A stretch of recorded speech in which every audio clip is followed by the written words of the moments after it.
জিহ্বাটা নাড়াইয়া উঁচু আওয়াজে মুসলমান হিসেবে কালিমাতু শুকর আদায় করি। সকলে মিলে বলেন আলহামদুলিল্লাহ। আওয়াজ হয় নাই, পিছনে আবার আওয়াজ দেন নাই। আল্লাহর দেওয়া জবান দ্বারা জিহ্বাটা নাড়াইয়া উঁচু আওয়াজে একটু বলেন না আলহামদুলিল্লাহ। এই আওয়াজে বেঈমানের বাচ্চারা, ইহুদের বাচ্চারা, নাস্তিকের বাচ্চারা, এদের ঘুম ভাঙবে না। মুসলমানদের আওয়াজ হবে সিংহের মতন। কথা বলেন ঠিক কিনা? মুসলমান হলো সিংহের জাতি। কারণ যারা মাহফিলের জন্য হাত বাড়িয়েছেন, এর বিনিময়ে আল্লাহ পাক রব্বুল আলামিন দুনিয়া ও আখিরাতের কল্যাণ দান করুন। আমিন। হাকিম থেকে একটা আয়াত তেলাওয়াত করলাম, রাসূলের অসংখ্য বাণী থেকে একটি বাণী পেশ করলাম। আল্লাহ পাক রব্বুল আলামিন বলেন,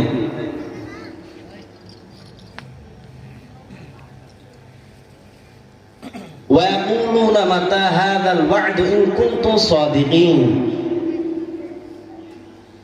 কাফাররা বলে আই হাযাল ওয়া'দুল হাশর। নবী আপনি যে বলেন কিয়ামত হবে, কিয়ামতটা হবে কখন, কোন সময়? ইন কুনতুম সাদিকিন, যদি তোমরা সত্যবাদী হয়ে থাকো তাহলে বলো। অথবা সাহাবায়ে কেরামদেরকে বলেন, বেঈমানেরা কাফেররা বলে তোমরা বলো যে আমাদেরকে ভয় দেখাও, কিয়ামত হবে কবে, কখন, কোন সময়, এটা বলো যদি তোমরা সত্যবাদী। কিয়ামত হবে কবে, কখন, কোন সময় কেউ জানে না। এরপরে আয়াত আল্লাহ পাক রব্বুল আলামিন বলেন, কুল ইন্নামাল ইলমু ইনদাল্লাহ। নবী আপনি জানায়া দেন কিয়ামতের ব্যাপারটা কখন কোন সময় হবে পৃথিবীর কেউ জানে না, জানেন একমাত্র কে? চিল্লা বলেন আল্লাহ। আঙ্গুল ব্যবধান, কয় আঙ্গুল? 2 আঙ্গুল। এর মানে বোঝা যায় মধ্যম আঙ্গুল থেকে শাহাদাত আঙ্গুল যতটুকু পার্থক্য আছে, আমি এবং কিয়ামতের ততটুকু কি পার্থক্য। এরপর নবী বলেন, মান মাতা ফাকাদ কামাত কিয়ামা। রাসূল তো আল্লাহ জানায়া দিয়েছেন কিয়ামত কবে, কখন, কোন সময় হবে কেউ জানে না, জানে একমাত্র কে? আল্লাহ। হ্যাঁ, তবে নবী কিছু আলামত, নিদর্শনগুলো বলে গেছেন। এই নিদর্শনগুলো যদি তোমরা দেখতে পাও, আলামত যদি দেখতে পাও, তখন তোমরা বুঝবা কিয়ামত আর বেশি দিন বাকি নাই, কিয়ামতের জন্য অপেক্ষায় থাকো।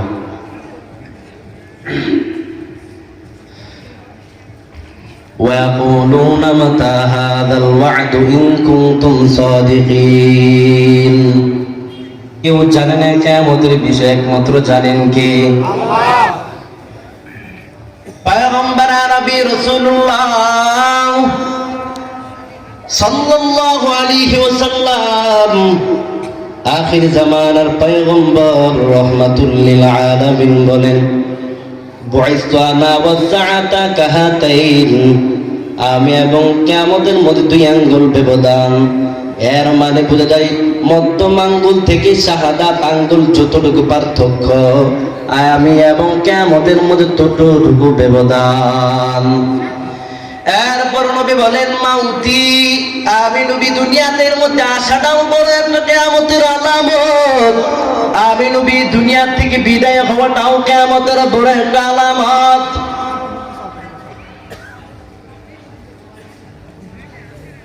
কোন ব্যক্তি মৃত্যুবরণ করার সাথে সাথে তার কিয়ামত শুরু হয়ে যায়। মান মাতা ফাকাদ কামাত কিয়ামা, মান মাতা ফাকাদ কামাত কিয়ামা। যখন কোন মানুষ মৃত্যুবরণ করার সাথে সাথে তার কিয়ামত শুরু হয়ে যায়। অনেক মানুষ কবর আযাব বিশ্বাস করে না, আছে না নাই? মৃত্যুর পর এবং হাসরের আগে একটা জগৎ আছে, ওই জগতের নাম কি? বরজাখ। জগতের নাম কি? বরজাখ, কবরের জগৎ যেটাকে বলা হয়। বরজাখ কবর অনেকে বিশ্বাস করে না, অনেকে কি করে না? বিশ্বাস করে না। সূরা মুমিনুন 18 নম্বর পারা, সূরা মুমিনুনে 99-100 নম্বর আয়াতের মধ্যে আল্লাহ বলেন, হাত্তা ইযা জাআ আহাদাহুমুল মাউত, যখন কোনো মানুষের কাছে নিকট যখন মৃত্যু চলে আসে, তখন ওই লোকটা বলে, ক্বালা রাব্বিরজিউন, আল্লাহ আমাকে আবার দুনিয়ার মধ্যে পাঠায়া দেন, দুনিয়ার মধ্যে পাঠায়া দেন। আল্লাহ বলেন কেন? ওই বান্দাটা বলে, লাআল্লি আ'মালু সালিহান ফীমা তারাকতু, আল্লাহ। ওই কোন বান্দার নিকট যখন মৃত্যু চলে আসে, ওই মানুষটা আল্লাহর কাছে বলেন, ক্বালা রাব্বিরজিউন, আল্লাহ আমাকে আবার দুনিয়ার মধ্যে পাঠিয়ে দেন। আল্লাহ পাক রব্বুল আলামিন বলেন, বান্দা কেন রে, তোকে আমি আল্লাহ কেন দুনিয়ার মধ্যে পাঠাবো? তখন ওই বান্দার চক্ষু খুলে যায়। ওই বান্দা যখন বুঝে আসে, আহারে দুনিয়ার মধ্যে নেক আমল গুনাহ করতে পারলাম না। আল্লাহ কয় কেন? ওই বান্দা বলেন, লাআল্লি আ'মালু সালিহান ফীমা তারাকতু, আল্লাহ।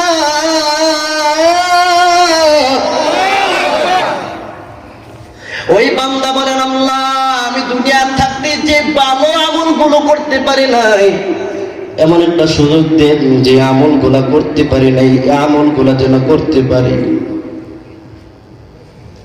লাআল্লি আ'মালু সালিহান, ও আল্লাহ নামাজ পড়তে পারে নাই, যেন নামাজ আদায় করতে পারি। ও আল্লাহ যাকাত আদায় করতে পারে নাই, যেন যাকাত আদায় করতে পারি। হজ আদায় করতে পারে নাই, যেন হজ আদায় করতে পারি। ও আল্লাহ মা বাবার খেদমত করতে পারি নাই, আমি যেন মা বাবার খেদমত করতে পারি। আল্লাহ পাক রব্বুল আলামিন বলেন, ধমক দেয়া বলেন, কাল্লা কাল্লা, কখনোই না, এই সুযোগ তোরে আর দেওয়া যাবে না। তোমাকে এই সুযোগ দেওয়া হয়েছে কিনা? আল্লাহ বলেন, কাল্লা, কখনোই না, ইন্নাহা কালিমাতুন হুয়া কাইলুহা, এই বান্দা এর কথার কথা বললেই কি হলো? এটা কখনোই সম্ভব না, বললেই তো হলো। কারণ আমি আল্লাহ তোকে দুনিয়ার মধ্যে যে সময় দিয়েছিলাম, এই সময়ের মধ্যে আমি আল্লাহকে তুমি চিনছো না, মানছো না, আমি রবের গোলামি করো নাই। আমি আল্লাহ জানি মানুষগুলা দলে দলে সব পথভ্রষ্ট হয়ে যাবে। এই জন্যই তো আমি আল্লাহ পাক রব্বুল আলামিন প্রতিটা যুগে যুগে যুগে আমি নবী রাসূলগণ পাঠাইলাম, কোনটা জান্নাতের পথ কোনটা জাহান্নামের পথ মানুষকে দেখানোর জন্য। ও মুমিন মুসলমান, প্রত্যেকটা যুগে যুগে যুগে যুগে নবী রাসূল আসছেন কিনা? আসে নাই? প্রত্যেকটা যুগে যুগে যখন নবী রাসূলগণ আসছেন, ওই আম্বিয়া আলাইহিস সালাতু ওয়াস সালামের যুগে বড় বড় পাপিষ্ঠরা ছিল না? আপনারা কি রাগ করে আছেন? আমি কথা বললে আপনাদের আওয়াজ দিতে হবে, পারবেন তো ইনশাআল্লাহ? ইনশাআল্লাহ। এদেরকে নবীরে এত কালিমার দাওয়াত দিয়েছেন, এত বুঝাইছেন, কোরআনের পথে আসো, ইসলামের পথে আসো, এক আল্লাহকে আল্লাহ বলে স্বীকার করিয়ে নাও। এটাকে মানছে? কথা বলেন। এরা মানে নাই। এক আল্লাহর গোলামি করো, এক আল্লাহকে আল্লাহ বলে সিজদা করো, কিন্তু তারা মানে না, রবের গোলামি করে না, আল্লাহর ইবাদত বন্দি করে নাই। জাহালকে এত বুঝাইছেন, এত বুঝাবার পরেও কি তারা কালিমা পড়ে মুসলমান হয়েছে? মুসলমানি বুয়াত গর্দন নিহাদান ইনানে খুদবদ সে খাজাদাদান মুসলমানি বুয়াত গর্দন নিহাদান ইনানে খুদবদ সে খাজাদাদান মুসলমানের দাম আছে না নাই? ভাইরা আমার, অনেক মানুষ আছে কবর জগৎ বিশ্বাস করে না। এক বর্ণনা আছে জগৎ হলো পাঁচটা, তার মধ্যে রোহের জগৎ একটা, মায়ের রাহিমের জগৎ একটা, দুনিয়ার জগৎ একটা, কবর জগৎ একটা, হাসরের জগৎ। আমার আল্লাহ পাক রব্বুল আলামিন তিনটা জগতের মধ্যে, ও মুমিন মুসলমান শোনো, ভালো করে শোনো, অন্তরে দিলটা লাগায় শোনো। তিনটা জগতের মধ্যে আমার আল্লাহ রহমান আর রহিম নাম ব্যবহার করবেন, আর দুইটা জগতের মধ্যে আমার আল্লাহ কাহ্হারিয়াত নাম ব্যবহার করবেন। তার মধ্যে একটা জগৎ হলো রূহের জগৎ। এই রূহের জগতের মধ্যে আল্লাহ পাক রব্বুল আলামিন আমাদেরকে যাচাই বাছাই করিয়া চাটাই করিয়া আমাদেরকে মুসলমান এর রূপ তৈরি করলেন। আরেকটা জগৎ হলো মায়ের রহিম। এরই বান্দা, তোর খানার মধ্যে দেওয়ার মতো কিছুই নাই, খাওয়ার মতো কিছুই নাই, তুই তো বান্দা কিছুই ছিল না, আজকে তুই অহংকার তাকাব্বুরি করো। আমি আল্লাহ এক ফোঁটা নাপাক পানির মাধ্যমে আমি আল্লাহ তোকে তৈরি করলাম, সৃষ্টি করলাম। সব নাপাক পানিওয়ালা মানুষ এত অহংকার এত তাকাব্বুরি করে আমার রবের বিরুদ্ধে নাকি যুদ্ধ করে। রবের বিরুদ্ধে যুদ্ধ করে নাই, নমরুদ করে নাই। ওইদিকে বলতে সময় নেই। ভাইরা আমার, আল্লাহ পাক রব্বুল আলামিন এক ফোঁটা নাপাক পানির মাধ্যমে বান্দাকে তৈরি করলেন, সৃষ্টি করলেন। আর ওই মানুষ এত পরিমাণ বাহাদুরি আর অহংকারী তাকাব্বুরি করে ক্ষমতার চেয়ারের মধ্যে বসিয়ায় কোরআনের বিরুদ্ধে কথা বলে, ইসলামের বিরুদ্ধে কথা বলে, ক্ষমতার চেয়ারের মধ্যে বসিয়ায় উলামায়ে কেরামদেরকে ধরে ধরে জেলের মধ্যে পড়ে। আছে না নাই? ওই আওয়াজ দেন, আছে না নাই? মুসলমান শুনো, আমার আল্লাহ পাক রব্বুল আলামিন যেটাকে সম্মান দেন, আমার আল্লাহ চাইলে ওই সম্মানটাকে নেস্তানাবুদ করে দিতে পারে। সম্মান দেওয়ার মালিক কে? আচ্ছা ভাই, একটু জিকিরে জিকিরে জায়গা হচ্ছে না, পিছনের দিকে, সামনের দিকে আসেন, সামনের দিকে আসেন, সামনের দিকে আসেন, মানুষদেরকে আসেন, কোরআনের মাহফিল বসার সুযোগ করে দেন। সব জিকিরে আছেন লা ইলাহা, একটার পর একটা পড়তে পড়তে তার কলবের ভিতরে এক পর্যায়ে কালো একটা পর্দা পড়ে যায়। তখন ওই বান্দা কোনটা হালাল কোনটা হারাম, কোনটা জায়েজ কোনটা না জায়েজ সেটা বান্দা চিনতে পারে না, কোনটা হক কোনটা বাতিল চিনতে পারে না। কত বল ঠিক কিনা? আমাদের সমাজের মধ্যে সাত চাপ পাটি আছে না নাই? এই কথা বল লাগে। আল্লাহর নবী পেয়ে গেছেন, আমি নবী দুনিয়ার মধ্যে বেশি দিন থাকবো না। সাহাবায়ে কেরাম প্রশ্ন করতেছেন, ইয়া রাসূলুল্লাহ, আপনি যখন দুনিয়া থেকে বিদায় হয়ে যাবেন, চলে যাবেন, তারপর আমরা কার অনুসরণ করব, কার ইতাআত করব, কাকেই বা মহব্বত করব? নবী জানা গেলেন, আমি নবী এমন একদল বাহিনী তৈরি করে রেখে গেলাম, সেই বাহিনীর অনুসরণ যদি করতে পারো, সেই বাহিনীর নাম আমি নবী নিজেই রেখে গেলাম। সেই বাহিনীর নাম হলো ইন্নাল উলামা ওয়ারাসাতুল আম্বিয়া। নবী নিজেই বাহিনী তৈরি করে সেই বাহিনীর নাম নবী নিজেই রেখে গেলেন। আর সাতটা যে কিছু পার্টিগুলা কয় যে আমাকে আমরা মৌলবী লাগতো না, আমরা উলামায়ে কেরামদেরকেই দরকার নাই। এই বলেন তো, উলামায়ে কেরাম যেই পরিমাণ কোরআন হাদিস যেই পরিমাণ গাদাগাদি করে, যেই পরিমাণ জানে, অন্য কেউ জানে? আপনারা বুঝবেন কোনটা কোন পথ কোনটা না পথ, একমাত্র উলামায়ে কেরাম জানে। আর তারা বলে কি আমাদের ভিতরে উলামায়ে কেরামের কোনো দরকার? মুসলমানদের দেশ, কথা বলেন ঠিক কিনা? এই দেশের মধ্যে কোনো পাওয়ার চললে মুসলমানদের পাওয়ার চলবে? এই দেশের মধ্যে শতকরা প্রায় 95% মুসলমানের দেশ। মুসলমানদের মধ্যে সবচেয়ে বেশি আমাদের বাংলাদেশের মধ্যে উলামায়ে কেরাম দিচ্ছে, কথা বলেন ঠিক কিনা? উলামায়ে কেরাম জানে কোনটা জান্নাতের পথ কোনটা জাহান্নামের পথ খুব ভালো করে জানে তারা। তোমাদেরকে বাতলায়া দিবে এটা জান্নাতের পথ এটা জাহান্নামের পথ, তোমরা বাস মেনে নেবা। রাজি আছো তো ইনশাআল্লাহ? হাত তোলার দিকে কারা কারা রাজি আছে ইনশাআল্লাহ? আল্লাহ প্রত্যেককে কবুল করুক, সকল বলে আমিন। হাত নামান বার আমার উলামায়ে কেরামদের সাথে থাক, তাহলে আমি নবীর অনুসরণ করা হয়ে যাবে। ওই বাহিনীর নাম আমি নবী নিজে রেখে গেলাম, ইন্নাল উলামা ওয়ারাসাতুল আম্বিয়া। উলামায়ে কেরামকে যারা মহব্বত করবে, যারা ভালোবাসবে, যারা মহব্বত করবে, যারা ইতাআত করবে, তারা যেন আমি নবীকে ভালোবাসলো, মহব্বত করলো। নবী জানায়া দিলেন, ও সাহাবায়ে কেরাম বলো পয়গম্বর, এরপর আপনি দুনিয়া থেকে বিদায় হয়ে গেলে তাহলে আপনার ইতাআত কেমনে করব? নবী বলেন, আমি নবী দুনিয়ার মধ্যে আর দুইটা জিনিস রেখে গেলাম, এই দুইটা জিনিসের অনুসরণ যদি ভালো মাটির দাঁত দিয়ে যদি কামড়া ধরতে পারো, কিয়ামত পর্যন্ত কোনো বেঈমান তোমাদের ঈমানকে বিনষ্ট করতে পারবে না। নবী বলেন, ক্বালান নাবিয়্যু সাল্লাল্লাহু আলাইহি ওয়াসাল্লাম, তারাকতু ফীকুম আমরাইন লান তাদিল্লু মা তামাসসাকতুম বিহিমা, কিতাবাল্লাহি ওয়া সুন্নাত রাসূল। এক নাম্বার হলো আল্লাহর কালাম, দুই নাম্বার হলো আমি নবীর সুন্নাত।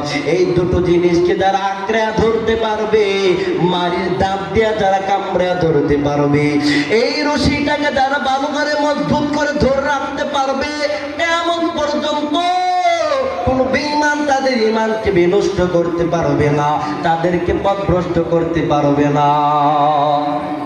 কয়টা জিনিস? দুইটা জিনিস। এক নাম্বার ইতাআত করতে হবে, মহব্বত করতে হবে। যদি উলামায়ে কেরামকে, আর উলামায়ে কেরামকে যদি মহব্বত করো, তাহলে কারকে মহব্বত করা হবে? আওয়াজ দেয়া বলেন, কাকে? নবীকে। পিছনে বলে জায়গা হচ্ছে না, একটু সামনে আসেন না, আরো সামনে আসেন। নারে তাকবীর স্লোগানের সামনে আসেন, নারে তাকবীর, সামনে আসেন, সামনে আসেন, একটু সামনে আসেন সবাই। শুনে টাকা একা আসেন ভাইরা আমার। কোন কষ্ট হচ্ছে আপনাদের? বয়ান চলবে, সামনে আগাবো, হ্যাঁ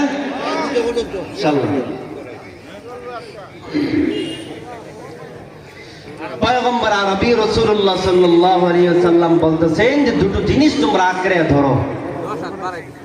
এক নাম্বার হলো আল্লাহর কালাম, দুই নাম্বার হলো আমি নবীর সুন্নতকে যদি আঁকড়ে ধরতে পারো, পৃথিবীর কোনো বেঈমান তোমাদের ঈমানকে বিনষ্ট করতে পারবে না। আরেকটা বলেন, বাহিনী তৈরি করে রেখে গেলাম, এই বাহিনীর অনুসরণ করো, ভালো করে মহব্বত করো, ভালো করে তোমরা খেদমত করো। কারণ উলামায়ে কেরাম হলেন তারা আহলে হক, উলামায়ে কেরাম যারা, তারা হলেন নবীর ওয়ারিস। নবীকে যদি মহব্বত করতে চাও, নবী আজ জানা দিলেন, নবীকে যদি মহব্বত করতে চাও তাহলে যেন তোমরা উলামায়ে কেরামকে মহব্বত করো। আর উলামায়ে কেরামকে মহব্বত করলে নবীকে মহব্বত করা হয়ে গেল। ওরে নবীর উম্মতের দল, শুধু নবীকেই মহব্বত করা হয়ে গেল না, ওদিক থেকে আল্লাহ পাক রব্বুল আলামিন জানায়া দেন, ও পয়গম্বর, যে বান্দা বান্দিগুলা আপনাকে বড় ভালোবাসে, মহব্বত করে, আমি আল্লাহ তাদেরকে ভালোবাসতে শুরু করে দেই। চিল্লাম সুবহানাল্লাহ। শুধু আল্লাহ পাক রব্বুল আলামিন একা ভালোবাসে না, মহব্বত করে না, জিবরাইল আমিনকে ডেকে বলেন, ও জিবরাইল যা যা, আমি আল্লাহ পাক রব্বুল আলামিন জমিনের অমুক বান্দাটাকে বড় ভালোবাসি, মহব্বত করি, তাই তুইও ভালোবাসতে শুরু। নবীর উম্মতের দল শুধু জিবরাইল আমিন একা ভালোবাসে না, মহব্বত করে না, জিব্রাইল আমিন আসমানবাসীর ফেরেশতাদেরকে জানায় দেয়, আসমানবাসীর ফেরেশতারা জমিনের মধ্যে আমার আল্লাহ অমুক বান্দাটাকে বড় ভালোবাসে, মহব্বত করে, তাই আমিও ভালোবাসি, তোমরাও ভালোবাসতে শুরু করে দাও, মহব্বত করতে শুরু করে দাও। বলে আসমানবাসীর একা মহব্বত করি না, বলো জমিনবাসীর ফেরেশতাদেরকে জানায় দেয়, এ জমিনবাসীর ফেরেশতারা আল্লাহ পাক অমুক বান্দাটা বড় ভালোবাসে, মহব্বত করে, তাই জিব্রাইল আমিনও ভালোবাসে, মহব্বত করে, তাই আসমানবাসীর ফেরেশতারা মহব্বত করি, তোমরাও ভালোবাসতে শুরু করে দাও। বলে ওই ফেরেশতারা একা মহব্বত করি না, বলো ওই বান্দাকে মহব্বত করার জন্য প্রতিটা মানুষের অন্তরের ভিতরে মহব্বত জমায়া দেয়। ওই বান্দার নাম হলো মুমিন। বান্দার নাম কি? মাইলে মুমিন, তুই মুমিন মিশাওয়াত, মাইলে কাফের, তুই কাফের মিশাওয়াত। সাপোজ একটা কথা বলবো, আমাদের বাংলাদেশের মধ্যে টপ লেভেলের একজন আছে, কওমি সুলতান আল্লামা সাইফুল হাদিস ইবনে সাইফুল হাদিস আল্লামা মামুনুল হক সাহেব, আছে না নাই? তো তিনার প্রতি আমাদের প্রতি কি পরিমাণ মহব্বত, ভালোবাসা, ওনার জন্য কি হাজারো মানুষ জীবন দিতে রাজি। কথা বলেন, কোন মানুষের জন্য জীবন দেওয়া, রক্তপাত করা জায়েজ নেই, একমাত্র ইসলাম এবং কি শরীয়তের জন্য। কিন্তু এই যে একটা ভালোবাসা, মহব্বত করা, আর প্রত্যেকটা মানুষের অন্তরের ভিতরে ঢুকা দিয়েছেন কে? আল্লাহ। আমাদের আরেকজন টপ লেভেলের আছে, কিছুদিন আগে আমাদের বাংলাদেশের মধ্যে আছে, নাম কি বলেন তো? আল্লামা মিজানুর রহমান আজহারী। কি ভালোবাসেন না? আমাদের মধ্যে আরেকজন আছে টপ লেভেলের মধ্যে, যাদের কণ্ঠ শুনে, যার কণ্ঠ শুনে হাজারো মানুষ হেদায়েতের মধ্যে আসছে, তার নাম কি? বিদুর রহমান সিদ্দিকী। তার হাজার হাজার বয়স। তো এদের উলামায়ে কেরামদের প্রতি যে মহব্বত আর ভালোবাসা একমাত্র কে সৃষ্টি করে দিলেন? আল্লাহ। এই জন্য বলে মুমিন বান্দা তো তাকেই বলা হয় যে মুমিন বান্দা কি শুধু আল্লাহ একা না, দুনিয়ার জমিনের প্রত্যেকটা মাখলুক তাকে ভালোবাসেন। কথা বলেন ঠিক কিনা? ওই মুমিন বান্দা যখন দুনিয়ার থেকে বিদায় হয়ে যাবে, তার জন্য আসমান ও জমিন ক্রন্দন করে। আর আমার মতো তোমার মতন যখন বেঈমান আর মুনাফিক, যখন ওই নাস্তিকগুলা, মদখোর, গঞ্জাখোর যখন দুনিয়ার থেকে বিদায় হয়ে যাবে, তখন জমিনগুলা কি খুশি হয়। ভাইরা আমার, এই জন্য তো কবি বলেন, এমন জীবন করিও গঠন, মরিলে হাসিবে তুমি, কাঁদিবে গোপন। রে ভাই, ওই মুমিনকে বলা হয়, মুমিনের ভালোবাসা প্রত্যেকটা মানুষের অন্তরের ভিতরে ঢুকায় দেয়। মুমিন বান্দাকে যদি প্রশ্ন করা হয়, এ মুমিন, তোমাকে এত ভালোবাসে কেন, আল্লাহ মহব্বত করে কেন, তোমার ভিতরে আলাদা কোনো পাওয়ার আর গুণ আছে নাকি? মুমিন বান্দা ডেকে বলেন, আমার ভিতরে তেমন কোনো গুণ নাই, তবে একটা জিনিস আছে, ওই জিনিসটার নাম হলো আল্লাহ পাকের তাকওয়া। যদি তোমার ভিতরে তাকওয়া নামক মেডিসিন থাকতো, তাহলে তোমার দ্বারা গুনাহ হইতো না। এই যে নবীর উম্মতের দল, এই জন্য পায়ে ধরে ধরে ধরে বলি, তাকওয়া নামক মেডিসিন অন্তরের ভিতরে ঢুকাও। তাকওয়া নামক মেডিসিন তুমি বান্দা অন্তরের ভিতরে ঢুকাইলে তোমার অন্তরের ভিতরে কখনো গুনাহ হবে না। এই বান্দা, যেই লাইনে তুমি গুনাহ করো, ওই লাইনের মধ্যে তুমি তাকওয়া তারা লাগায় দাও। ও বান্দা, তোমার চক্ষু দিয়া তোমার গুনাহ হয়, চোখের ভিতরে তাকওয়া নামক তালা লাগায় দাও। জবান দ্বারা তোমার গুনাহ হয়, জবানের ভিতরে তুমি তাকওয়ার তালা লাগায় দাও। তোমার অন্তর দ্বারা গুনাহ হয়, অন্তরের ভিতরে তুমি তাকওয়ার তালা লাগায় দাও। হাতের দ্বারা তোমার গুনাহ হয়, হাতের মধ্যে তুমি তাকওয়ার তালা লাগায় দাও। প্রত্যেকটা জায়গায় তুমি তাকওয়ার তালা লাগায় দাও। আল্লাহর কসম, একবার, দুইবার, তিনবার, আল্লাহি বিল্লাহি তাল্লাহি, তোমার দ্বারা একটাও গুনাহ হবে না। আর যদি গুনাহ হয়ে যায়, তারপরে তুমি তওবা করতে বিলম্ব করবা সাথে সাথে তওবা। এই জন্য তাকওয়া ছাড়া কোনো পথ, এই জন্য তো আল্লাহ পাক রব্বুল আলামিন বলেন যাদের ভিতরে থাকবে তাকওয়া, তাকওয়া নামক মেডিসিন, আমি আল্লাহ তাদেরকে এমন একটা পাওয়ার দান করব, যে পাওয়ারটা সাধারণ কোনো মুসলমান পাবে না, সাধারণ কোনো মানুষ পাবে না। বলে কেমন পাওয়ার? নবীর উম্মতের দল, যেমন পাওয়ার এমপির পাওয়ার যেমন মন্ত্রী পায় না, মন্ত্রীর পাওয়ার যেমন চেয়ারম্যান পায় না, চেয়ারম্যানের পাওয়ার যেমন মেম্বার পায় না, মেম্বারের পাওয়ার যেমন ঠিক যেমন সাধারণ কোনো মানুষ পায় না, আমার আল্লাহ পাক রব্বুল আলামিন বলেন যেই বান্দার ভিতরে তাকওয়া নামক মেডিসিন থাকবে, আমি আল্লাহ ওই বান্দাকে এমন একটা স্পেশাল একটা পাওয়ার দান করব, যে পাওয়ারটা হলো আমি আল্লাহ প্রদত্ত একটা নূরের আলো। এমন একটা পাওয়ার আমি আল্লাহ এদেরকে দান করব। এই পাওয়ার পাওয়ার কারণ কি? বলে পাওয়ারটা পাইয়া বান্দা কি করবে? ওই বান্দা হক বাতিল নির্ণয় করে হকের পথে চলাটা তার জন্য সহজ হয়ে যাবে। কথা বলুন ঠিক কিনা? এর নবীর উম্মতের দল, একটু চিন্তা করো, ফিকির করো, গড় করো। এই দুনিয়ার মধ্যে বেশি দিন কিন্তু থাকবো না। আজকে তোমার ভিতরে আল্লাহর ভয় নাই, জাহান্নামের ভয় নাই, অজান্তে আল্লাহ আল্লাহ নাম মুখ দিয়া চলে আসে। এবার বলেন তো আল্লাহ পাক রব্বুল আলামিনের কাছে কোন বান্দাটা বেশি দামি?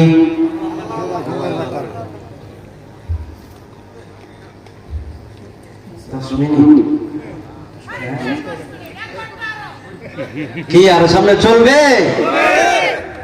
আমার তো এই সময়তে কিচ্ছুই হয় না, যে বয়ান নেই তার তো কমপক্ষে 2-3 কথা কম। আগের দিন রাজশাহী থেকে প্রোগ্রাম করে আসি, রাজশাহী নাটক পাবনা এদিকে করে, তাহলে শুধু এই ভাই বারবার রিকোয়েস্ট করতো, আমি এখনো অসুস্থ ভাই, বিশ্বাস করে যেই পরিমাণ অসুস্থ, জ্বর সর্দি কাশ ভাই, যাক সমস্যা নাই, আমি 10 মিনিটের ভিতরে শেষ করি, কারণ আমি নিজে অসুস্থ।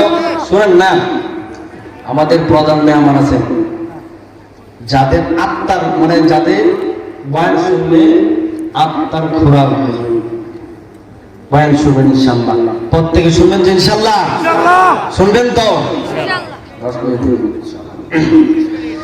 চলবে, আর ইনশাআল্লাহ সামনে চলবে, আওয়াজ দেন চলবে কিনা?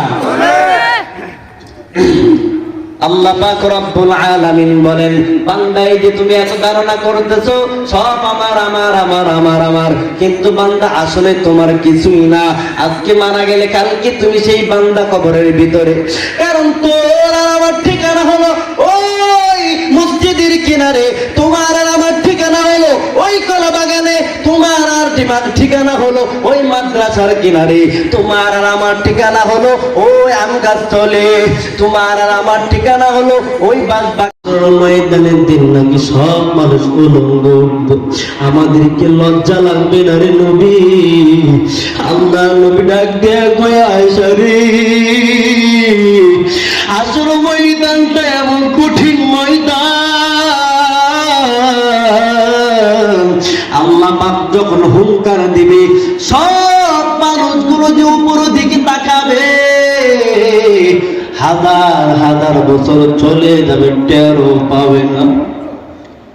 এবার চিন্তা করিয়া দেখেন হাসর ময়দানটা কেমন ভয়ঙ্কর। এই নবীর উম্মতের দল, আল্লাহ পাক রব্বুল আলামিনের মহব্বত অন্তরের ভিতরে জমা করতে হবে, ভয় অন্তরের ভিতরে নিতে হবে, হাসর নাসরের ভয় অন্তরের ভিতরে নিতে হবে। এর যুবক ভাই, আল্লাহ পাক রব্বুল আলামিনের কাছে খাঁটি দিলে ইখলাসের নিয়তে, এর যুবক ভাই দুইটা হাত আমার আল্লাহকে দেখায় দাও, আয় আল্লাহ আর জিন্দেগিতে কোনোদিন নামাজ ছাড়বো না, বেপরদায় চলবো না, মা বাবারে কষ্ট দেব না, উস্তাদের সাথে বেয়াদবি করব না রে আল্লাহ, মুরব্বিদের সাথে বেয়াদবি করব না।